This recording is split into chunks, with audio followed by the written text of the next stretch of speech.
अभी हाल के दिनों में जो डिजिटल अरेस्टिंग का जो मामला है वो लगातार बढ़ता जा रहा है। कई ऐसे मामले आए हैं, दिल्ली में भी मामले आए, नोएडा में भी ऐसे मामले आए हैं।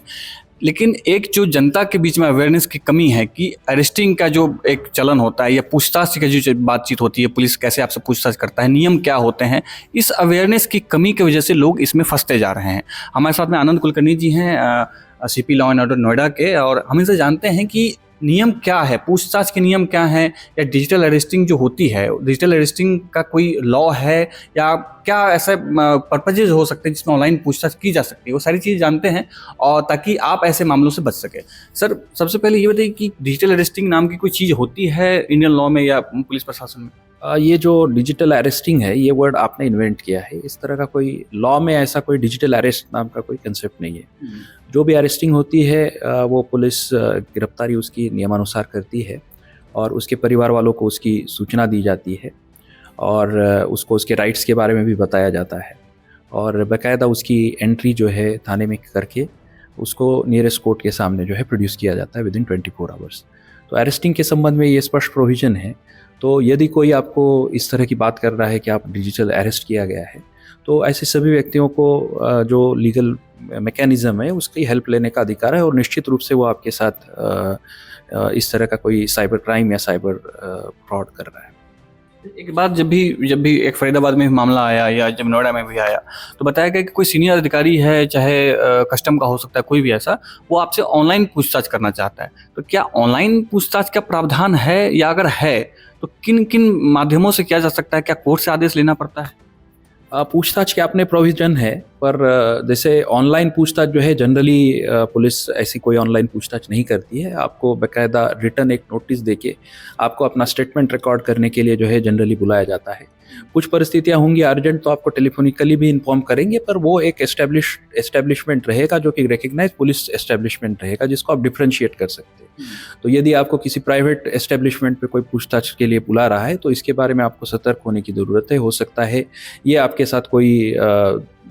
धोखा करने की कोशिश कर रहा है और उसके बारे में सजग होने की ज़रूरत है। तो आपको यदि कोई पूछताछ के लिए बुलाएगा तो वो किसी थाने पे बुलाएगा या किसी पुलिस के एस्टेब्लिशमेंट या ऑफिस में कोई क्राइम ब्रांच होंगी, ऐसे स्थानों पे जो है पूछताछ के लिए बुलाएंगे और जहाँ पे जो भी लॉज है और नियम है सीआरपीसी के, वो पूरा प्रावधानों को फॉलो करते हुए ये सब कार्रवाई की जाएगी। इन्वेस्टिगेशन में असिस्टेंस के लिए कुछ आपको चीज़ें हो सकता है कोई टेलीफोनिकली पूछे, पर उसका भी आपको जो आंसर है वो आप चीज़ों को समझ के ही दे सकते हैं, जिसमें आपको अपनी प्राइवेट इन्फॉर्मेशन शेयर करने की ज़रूरत नहीं और वो व्यक्ति लॉ इन्फोर्समेंट से है या नहीं है इसको आपको वेरीफाई भी करना चाहिए किसी अन्य माध्यम से, क्योंकि अधिकतर पुलिस के नंबर्स, पुलिस के डेजिग्नेशंस वो रिकग्नाइज्ड होते हैं, वो नाम से होते हैं और उसको आप वेरीफाई भी कर सकते हैं। एक अच्छा तरीका ये भी होता है कि कई ऑफिसेज़ के लैंडलाइन नंबर्स होते हैं, तो लैंडलाइन नंबर्स पे आप कॉल करके जो है इस चीज़ के बारे में वेरीफाई कर सकते हैं कि क्या ऐसी कोई नोटिस या कोई आपसे कोई अपेक्षा की गई है पूछताछ में सहयोग की या पूछताछ के लिए कोई अपीयर होने की। अच्छा, एक ये भी बात सामने आती है, जब भी इस तरीके के मामले होते हैं तो लोग घबराहट से, या हो सकता है कि अवेयरनेस की कमी की वजह से क्वेश्चन आंसर ही नहीं कर पाते हैं। तो ये एक बार हमारे दर्शकों को जरूर बता दीजिए कि नियम क्या क्या है। क्या कोई आदमी जिसको अरेस्ट किया जा रहा है या जिसको पूछताछ के लिए बुलाया जा रहा है, क्या वो क्वेश्चन आंसर कर सकता है, क्रॉस क्वेश्चन कर सकता है पुलिस से, या क्या क्या अधिकार हैं उनके? आ, उनको अपनी जानकारी मुझे लगता है करनी चाहिए, अगर आपका जो ये प्रश्न है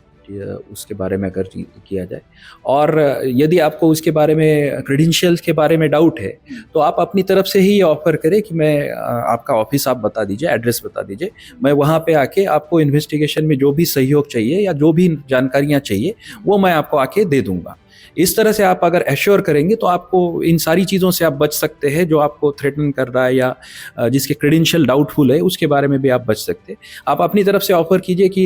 ओके, अगर आप किसी चीज़ में इन्वॉल्व नहीं है, आप इनोसेंट है, तो आप हमेशा जो है अपने प्रॉपर डॉक्यूमेंट्स के साथ जो है उस ऑफिस में जाके अपीयर हो सकते हैं। आपके पास तत्काल डॉक्यूमेंट्स या जो भी चीज़ें हैं जो इन्वेस्टिगेशन में मांगी गई है वो नहीं है, तो उसके बारे में भी आप हमेशा ये कह सकते हैं, उस ऑफिस में रिटर्न रिक्वेस्ट करके एक समय मांग सकते हैं, जो कि मुझे लगता है सभी एजेंसीज के द्वारा दिया भी जाता है।